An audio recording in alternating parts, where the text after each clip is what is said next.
Selanjutnya, ada alat dan bahan yang digunakan untuk membuat mesin stirling.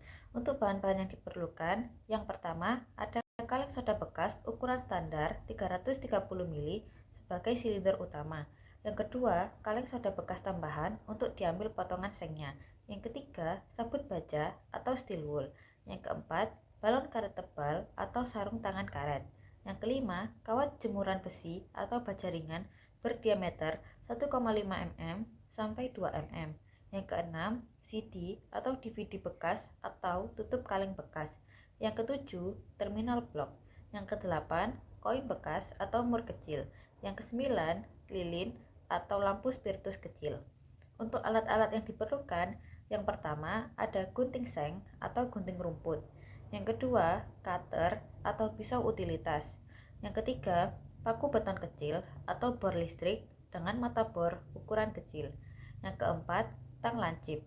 Kelima, spidol. Keenam, penggaris. Dan yang ketujuh, amplas halus. Dan yang kedelapan, lem tembak. Kesembilan atau yang terakhir, yakni lem epoksi. Saya Aditya Sanjaya, NRP 4225600 ingin menjelaskan bagaimana cara membuat mesin stirling. Yang pertama membutuhkan 2 kaleng. Satu kaleng dipotong 9 cm dari titik bawah, lalu ditambahi titik untuk jalur pipa berdiameter sama dengan diameter pipa dengan jarak 5 cm dari titik bawah kaleng. Satu kaleng lagi dilubangi permukaan atas kalengnya, lalu ditambah lubang untuk menempatkan crankshaft dan ditambahkan lubang untuk melihat kerja crankshaft. Yang kedua, membuat crankshaft. Crankshaft ini dibuat dengan ukuran sekitar 20 cm dan diberi lekuan hampir menyerupai huruf U dengan perbedaan arah sumbu 90 derajat. Yang ketiga, pembuatan shaft untuk piston. Piston ini dibuat dengan steel wool yang digulung dengan tebal kurang dari diameter kaleng dan dilapisi dengan permukaan atas kaleng. Lalu ada satu shaft lagi untuk pipa. Satu shaft pipa ini dihubungkan ke bagian permukaan pipa dengan balon. Lalu pembuatan kaset. Jadi flywheelnya menggunakan 3 kaset yang dilem dengan lem Korea, lalu dilapisi dengan permukaan tutup parfum agar lebih kuat, lalu dipasangkan ke ujung crankshaft yang berlawanan dengan arah pipa. Assalamualaikum warahmatullahi wabarakatuh. Perkenalkan, nama saya Atala Putrakia dari kelas 1 SPED dengan NRP 42256.091. Kali ini saya akan menjelaskan terkait ukuran stirling yang sudah kelompok kami buat. Yang pertama ada kaleng Nescafe yang di atas ini berukuran sekitar 13 cm. Terus yang kaleng kedua ini kita kurangi, jadi ini sekitar 10 cm. Terus selanjutnya ada shaft. Shaft ini berukuran sekitar 12,5 cm. Terus ada shaft di dalam ini. Shaft di dalam ini sekitar 9 cm. Terus kemudian ada shaft ini menuju ke elbownya ini sekitar 10 cm. Terus ada shaft di dalam yang digabung oleh piston ini itu sekitar 9 cm. Terus ukuran elbow ini kita pakai ukuran yang setengah. Terus yang terakhir itu ada piston yang ada di dalam sini itu ukuran pistonnya itu sekitar 2 cm. Jadi itu ukuran yang ada di Stirling ini.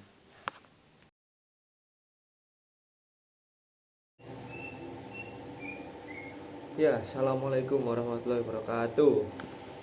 Perkenalkan, saya Damananta Yuda dari 1 SPED dengan NRP 4225 6098. Jadi pada video kali ini saya akan menjelaskan mengenai gimana sih cara kerja dari Stirling engine yang kelompok saya buat.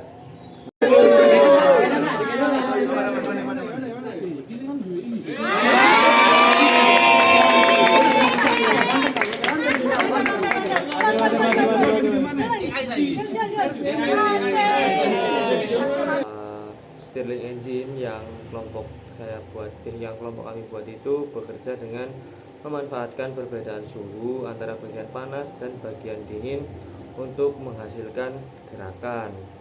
Nah, pertama, bagian bawah kaleng itu dipanasin pakai sumber panas yang berasal dari, kalau kemarin kita nyoba itu dari ini spiritus. Nah, dengan dipanaskan tadi sehingga membuat udara di dalam kaleng jadi lebih panas dan memuai dan membuat tekanannya itu meningkat. Kemudian displacer atau pemindah udara itu menggeser panas dari bagian bawah yang panas itu ke bagian atas yang lebih dingin. Nah, waktu udara itu berpindah dari panas ke dingin, udara itu menyusut dan tekanannya menjadi berkurang. Nah, perubahan tekanan ini itu yang menyebabkan balon yang ada di samping itu yang berfungsi sebagai piston bergerak naik dan turun secara bergantian. Kemudian gerakan piston diteruskan oleh kawat penghubung poros dan flywheel. Nah, sehingga flywheel tadi itu menjaga putaran agar tetap stabil dan terus berputar karena inersia itu ya teman-teman. Kemudian proses pemanasan, perpindahan udara dan pendinginan dan perubahan tekanan ini terjadi berulang-ulang terus sehingga menghasilkan gerakan putar yang terus-menerus. Jadi secara sederhana prinsip alat ini adalah mengubah energi panas menjadi energi mekanik melalui siklus pemuaian dan penyusutan udara di dalam ruang tertutup. Seperti itu. Nah, kebetulan kemarin tuh kita udah sempat nyoba dan itu muter ya untuk alatnya. Nanti mungkin sama editor bakalan ditampilin video sekitar mungkin 15 detik ya. Itu video Stirling engine kita yang udah bergerak. Mungkin sekian dari penjelasan saya mengenai gimana sih prinsip kerja dari Stirling engine yang kita buat itu. Kurang lebihnya mohon maaf. Sekian dari saya. Wabillahi taufiq wal hidayah. Wassalamualaikum warahmatullahi wabarakatuh.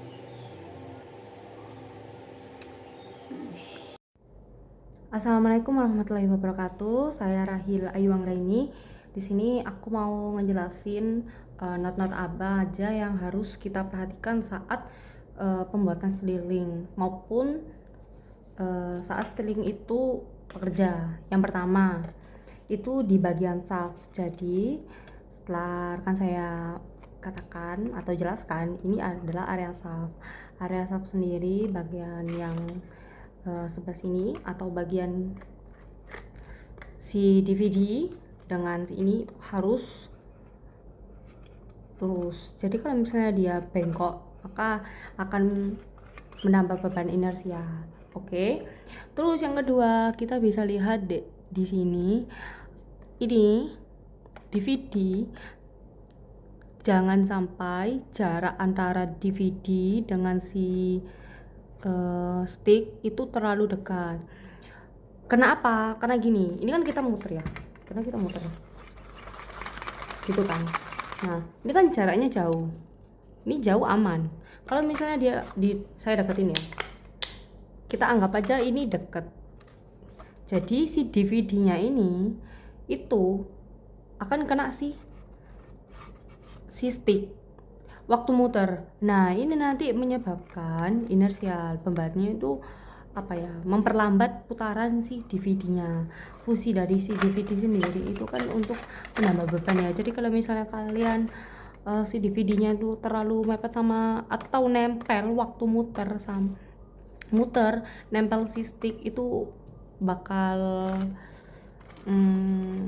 kurang oke. Jadi kerjanya tuh kurang maksimal. Terus yang diperhatikan di sini itu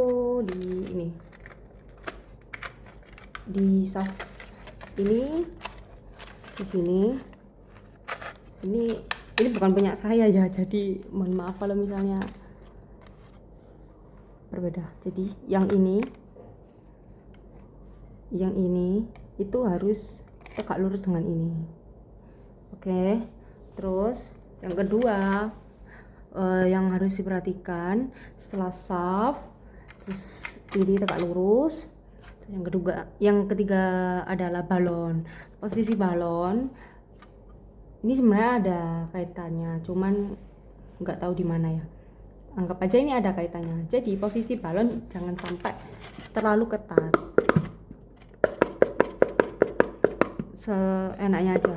Jadi kalau misalnya kalian putar ke atas kok rasanya itu berat banget, berarti coba dicek lagi antara si shaft sama si balon. Mungkin saja balonnya terlalu ketat, jadi nggak bisa diangkat gitu. 1, 2, 3, 4. Yang paling penting itu di sini. Jadi saran dari aku, kalian kalau misalnya buru-buru banget bisa pakai lem G dicampur sama kapas buat nyoba. Nah, kalau misalnya kalian ada jangka waktu yang panjang nih, mungkin malamnya bikin, besok baru dikumpulin, itu kalian bisa sambung antara 2 kaleng ini dengan lem besi. Nah, untuk lem besi sendiri kalian tunggu 1 jam atau bisa lebih. Biar apa? Biar dia rekatnya maksimal. Kalau misalnya kalian udah buru-buru banget, jangan pakai lem besi meskipun dia luarnya kering ya. Kalau udah dipanasin itu dia bakal copot, jadi nggak nyatu. Kemarin tuh kesalahannya di shaft, lalu shaftnya yang nggak sempurna. Ini saya tunjukin sesuatu yang nggak sempurna ya. Shaftnya nggak sempurna, lalu si DVD terlalu nempel dengan si kaset, jadi nggak ada jarak ya, seperti ini itu nggak ada. Ini juga tidak sejajar antara ini. Jadi kalau misalnya kalian bikin ini dengan ini itu harus sejajar. Oke. Terus balon juga harus diperhatiin karena kemarin itu bocor area sini dengan sini. Maka saya sarankan yang itu tadi. Lalu bagaimana dengan pistonnya? Untuk pistonnya sendiri kalian bisa pakai ukuran. Kalau ukuranku itu 2-3 cm itu ketinggiannya. Ketinggiannya itu apa aja sih? Ketinggiannya itu dari si permukaan atas sampai bawah. Itu kan nanti dikasih sama kayak kaleng gitu kan buat penyangga stimbolnya. Untuk stimbolnya sendiri aku pakai 2 cm kayak gitu. Terus kesalahannya kita anggap 3 jari ini adalah piston saya ya. Pistonku itu terlalu deket, jadi space-nya cuman segini doang. Kita anggap ini 1 cm. Jadi jarak bawah piston dengan permukaan bawah sini itu sangat kecil sekali. Nanti kerjanya makin dikit. Nah, kita revisi lagi, kita buat setinggi ini. Kisaran 2 cm lah gitu. Oke. Jadi saya balik lagi. Pertama tuh shaft, terus yang kedua si DVD dengan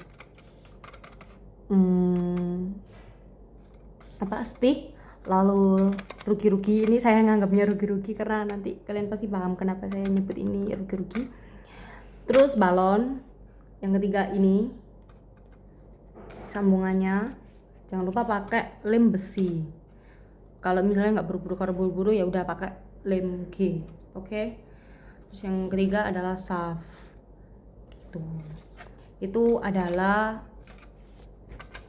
not yang harus atau beberapa masukan dari Pak Teguh sendiri mengenai alat kita dengan memperbaiki itu semua, mulai dari shaft, terus cara ini DVD, terus ini yang sejajar, lalu balon yang pas, nggak terlalu kaku, terus ini nunggu 1 jam lebih, lalu ketinggian ini saya pakai 2 cm kan karena kemarin direvisi juga ya itu.